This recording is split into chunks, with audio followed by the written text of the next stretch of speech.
Avant de vous engager dans ce ministère transformateur, partagez dans les commentaires le nom de votre ville et de votre pays. Nous prierons pour vous et votre nation. Avez-vous déjà ressenti une lassitude spirituelle, comme si vos prières heurtaient un mur invisible et retombaient sans écho? Peut-être utilisez-vous de manière inappropriée l'outil le plus puissant de l'univers. La vie spirituelle épanouie que vous recherchez est à votre portée, mais un obstacle entrave le flot divin que Dieu a prévu pour vous. La Bible, dans Jacques 5,6, nous enseigne que la prière ardente d'une personne juste possède une force immense. Ce n'est pas une simple formule poétique, mais une clé révélant les rouages du monde spirituel. Comprendre ce que signifie prier avec la justice active des puissances invisibles qui œuvrent en votre faveur dans l'univers spirituel. Beaucoup priant quotidiennement, mais peu vivent la transformation radicale dont David Yonggi Cho a témoigné tout au long de son ministère. La différence réside dans la pleine compréhension de ce qui se passe lorsque nous nous prosternons devant Dieu. Prier, ce n'est pas réciter une liste de souhaits ou accomplir un rituel religieux. C'est plonger dans une réalité surnaturelle où des combats spirituels sont livrés, des triomphes sont obtenus et des miracles prennent vie. David Yonggi Cho l'a saisi lorsqu'il passait des heures à prier dans une tente rudimentaire au cœur d'une Corée ravagée par la guerre. Le fruit de cette persévérance, une église contint plus de 1000 membres, née de la puissance d'une prière ciblée et constante. Ce que beaucoup ignorent, c'est que prier ne se limite pas à formuler des demandes. C'est se placer stratégiquement dans le champ spirituel, comme un général positionnant ses troupes sur un champ de bataille. Être présent ne suffit pas. Il faut adopter la bonne posture pour attaquer et se défendre. En fermant les yeux pour prier, vous ouvrez une porte sur un monde invisible. Les anges s'activent, les forces obscures sont repoussées, et l'Esprit Saint intercède pour vous avec des soupirs inexprimables, comme l'indique Romains 8,26. C'est une vérité que trop peu de croyants explorent. La prière ouvre des passerelles spirituelles. David Yonggi Cho en a fait l'expérience lorsqu'il luttait contre une tuberculose en phase terminale. Abandonné par les médecins, il a découvert, seul avec Dieu, le pouvoir de la visualisation dans la prière. Il ne s'est pas contenté de demander la guérison. Il s'est vu guéri par la foi, a proclamé sa guérison avec Assure et a vécu un miracle inexplicable pour la science. Vous êtes-vous déjà interrogé sur la raison pour laquelle certaines prières semblent exaucées immédiatement, tandis que d'autres restent sans réponse pendant des années? La différence ne tient pas à la volonté de Dieu, mais à la manière dont nous nous positionnons spirituellement à travers la prière. La première vérité à saisir est que la prière est une arme spirituelle, bien plus qu'un simple dialogue avec Dieu. Dans 2 Corinthiens 10:4, Paul déclare que nos armes ne sont pas humaines, mais divinement puissantes pour renverser des forteresses. Prier, c'est brandir une force spirituelle contre des puissances invisibles.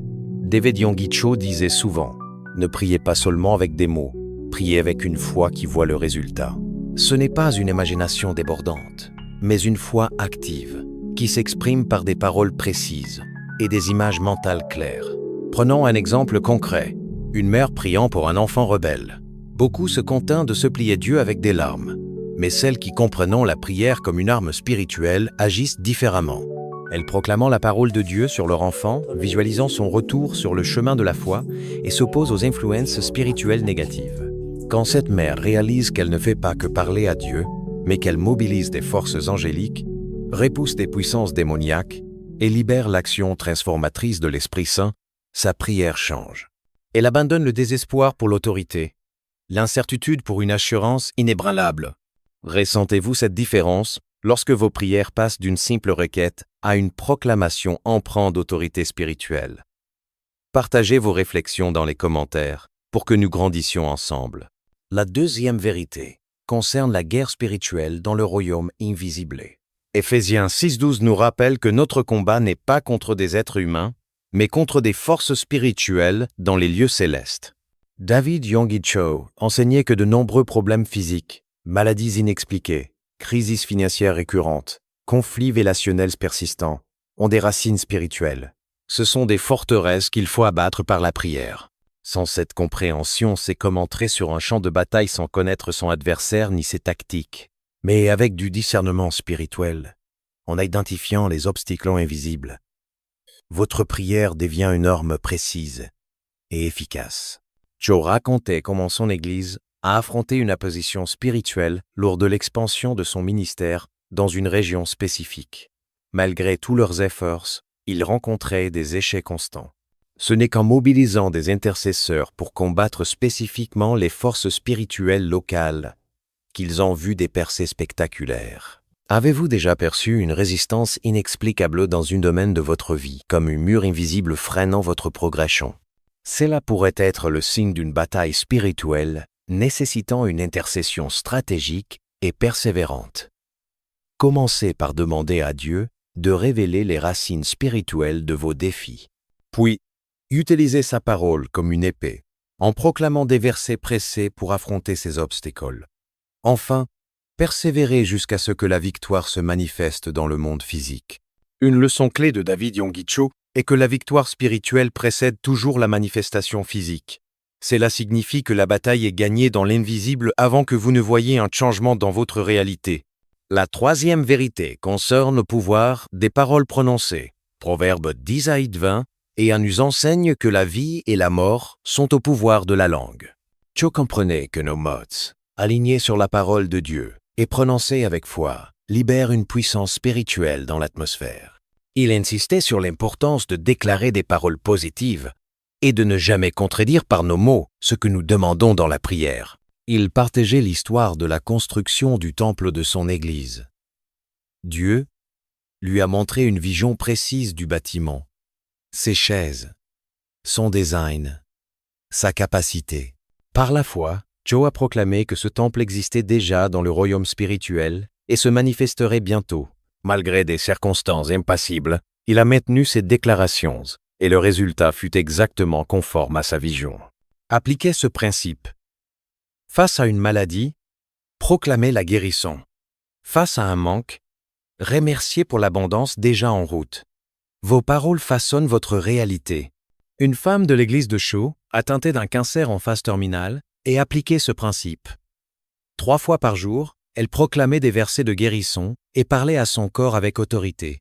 6 mois plus tard, les médecins ont constaté la disparition totale du cancer. Vos paroles quotidiennes renforcent-elles vos prières ou les contredisent? Partagez votre expérience dans les commentaires. La 4e vérité concerne la visualisation par la foi. Hébreux 11 définit la foi comme l'assurance des choses espérées et la conviction de celles qu'on ne voit pas.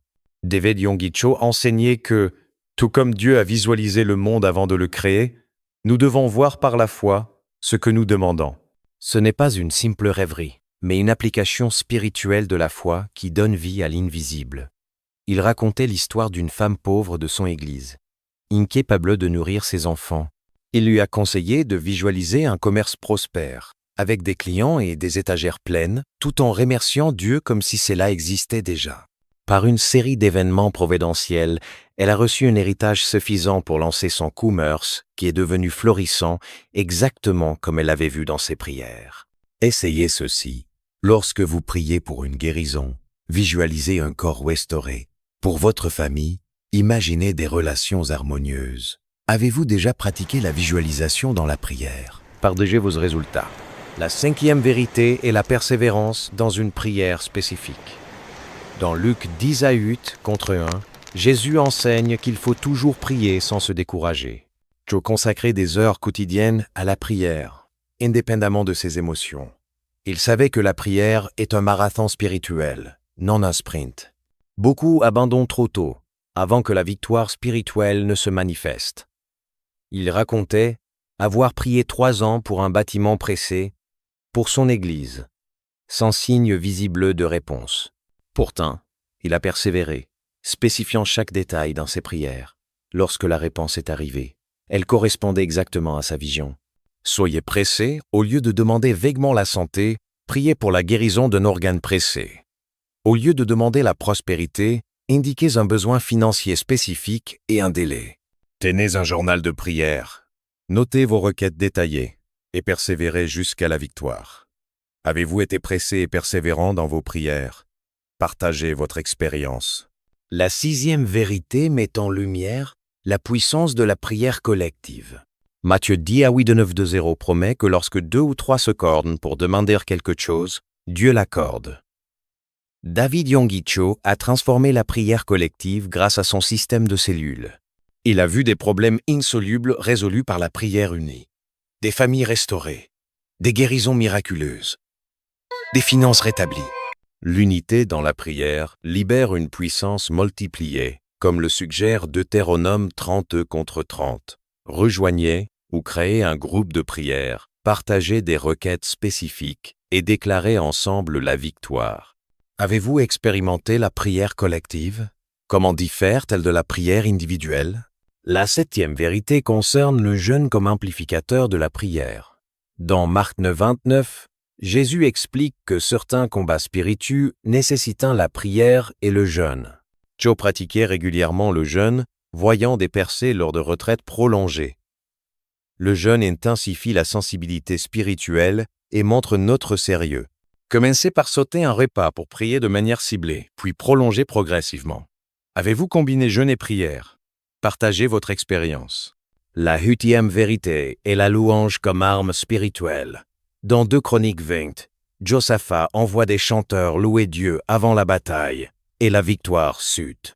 Cho enseignait que louer Dieu pour des réponses non encore visibles est une foi puissante. La louange change l'atmosphère spirituelle, repoussant les ténèbres. Intégrez la louange et la gratitude dans vos prières, même face aux défis. Commentez « Jésus, j'ai confiance en toi » et partagez comment la louange impacte vos prières. La 9e vérité est la prière en langue, comme mentionné dans 1 Corinthiens 14, 14 et Éphésiens 6, 10 AU. Cho consacrer du temps à prier en langue, reconnaissant que cela permet à l'esprit de prier directement, transcendant notre compréhension.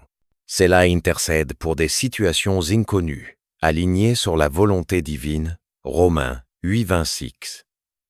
Si vous avez ce don, intégrez-le régulièrement. Sinon, demandez-le avec foi. Avez-vous expérimenté la prière en langue? Comment a-t-elle influencé votre vie spirituelle? La 10e vérité est l'ancrage de la prière. Dans la parole de Dieu, Jean 15 contre 7 promet que si les paroles de Dieu demeurent en nous, nos prières seront exaucées. Cho méditer et proclamer les promesses bibliques, renforçant ses prières d'une autorité divine. Mémorisez des versets liés à vos besoins et déclarez-les dans vos prières. Par exemple, pour la guérison, proclamez Isaïe 53 contre 5. Cela aligne vos paroles sur la vérité de Dieu. Intégrez-vous les Écritures dans vos prières, partagez votre approche. En adoptant ces vérités, votre prière devient une force transformative. David Yonggi Cho disait « La prière ne change pas Dieu, elle change vous et votre réalité. » Elle n'est pas une tentative de convaincre Dieu, mais un alignement avec sa volonté pour libérer sa puissance. Imaginez l'impact si chaque prière était une arme spirituelle stratégiquement maniée. Cho enseignait que la fidélité dans la prière, non statut particulier, ouvre la porte au surnaturel. Comme la femme âgée de son église, iltrée mais puissante dans la prière, vous pouvez devenir un guerrier spirituel influençant des vies par l'intercession. Commencez aujourd'hui. Soyez précis, visualisez par la foi, persévérez, priez en unité, jeûnez, louez, priez en langue et ancrez vos prières dans la parole. Tenez un journal pour noter vos requêtes et les réponses de Dieu. Face à la résistance, persévérez, car la victoire spirituelle précède la manifestation physique. Priez avec cette prière, inspirée de Cho. Père, transforme ma prière en une arme puissante. Enseigne-moi à prier avec autorité, à proclamer ta parole et à persévérer jusqu'à la victoire. Que ton royaume vienne dans ma vie et autour de moi, au nom de Jésus. Amen. Partagez dans les commentaires quels principes vous appliquerez dès aujourd'hui. Abonnez-vous si ce message vous inspire et que Dieu vous bénisse dans votre voyage spirituel.